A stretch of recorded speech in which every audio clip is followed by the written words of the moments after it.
Бүгүнкү көйнөгү жактыбы? Кудайга шүгүр, алхамдулилла, шүгүр аябай жакшы. Мен келгенден бери кичине жылыштар болуп калды. Жылыш болуп, эгер мындай кыймылдабаган жерлерим кыймылдаган сайын кайра келгим келип жатат да. Эми случайно бир эмелер болуп калат экен, келе албай калат экенсиң, а так ушу залга жетип алсам деген эле оюм бар да. Жетип алсам, кыймыл менен адамдарды көрүп, энергия алып, жакшы болгонго аракет кылып жатам да. Анда үйдө жатып калсам, жолу сакай албай каласың.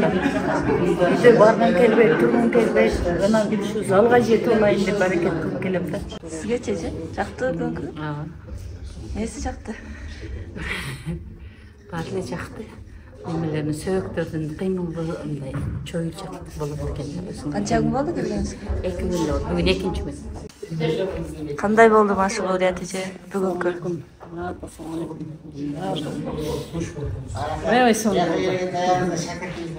Аябай сонун болду. Бүт жолдо дем алып, дем чыгарып күнүм аябай эң оор жасап, бирок жасап бүткөндөн кийин ушунчалык жеңилдик бар да. Ушунчалык сонун жеңилдик бар.